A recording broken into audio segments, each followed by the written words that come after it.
Hello everybody, welcome back to Screen Stars. I'm here today to bring you another of my movies you probably missed reviews, and today's review is for the 1995 thriller Above Suspicion, a film that is directed by Stephen Shatner, and it stars Christopher Reeve, Joe Mantegna, Kim Cattrall, Edward Kerr, Finola Hughes, William H. Macy and Clark Gregg, who you may well recognise his name from the Marvel Cinematic Universe.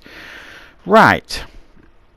Now then, this film focuses on Christopher Reeve's character Dempsey Cain, who is a highly decorated police detective.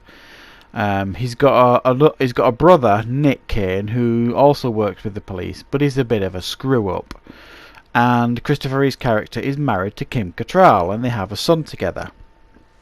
Now, he is injured and, in actual fact, paralysed in the line of duty, Christopher Reeve's character, and also learns that his wife is having an affair with his brother. He decides to take action.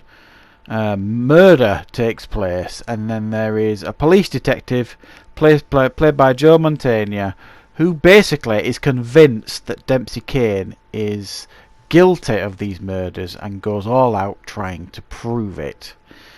Right, what makes this film so good? Well, there's a little fact with this film, little known fact maybe with many of you, certainly if you haven't seen this film.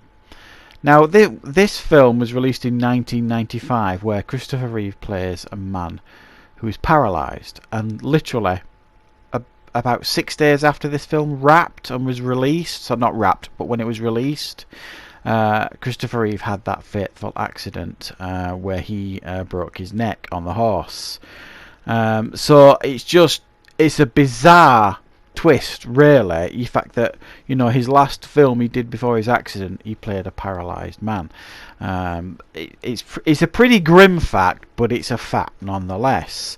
Now, that isn't what makes this film great. Of course it isn't. What makes this film great is actually it's a really well constructed thriller with a great cast. We've got Christopher Reeve, who you may not be used to seeing playing, you know, the villain. He has done it a couple of times in his career.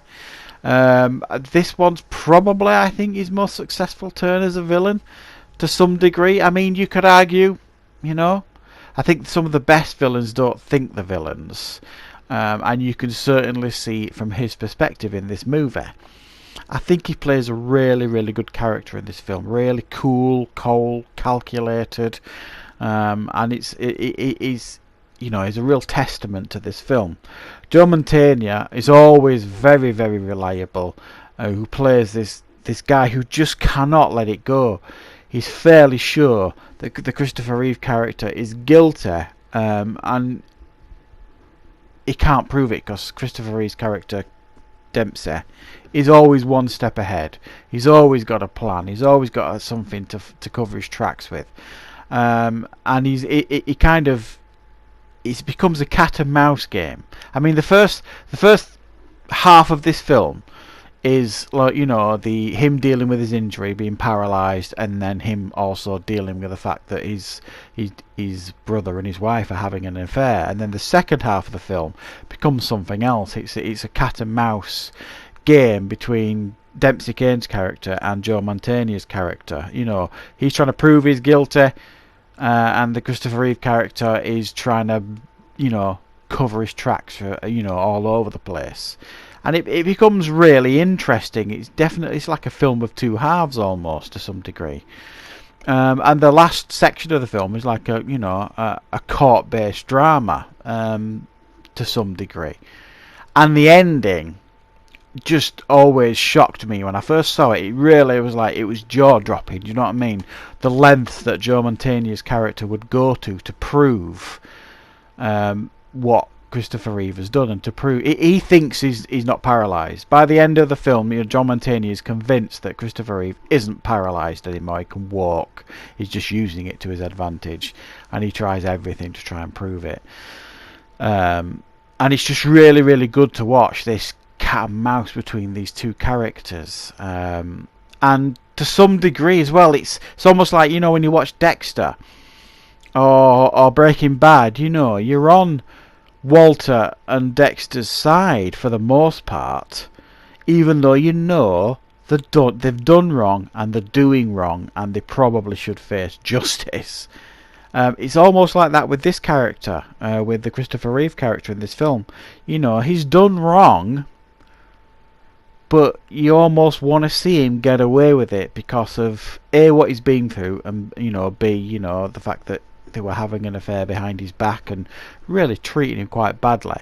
And there's a great section in the film as well where he kind of pretends he wants to take his own life, Christopher Reeve.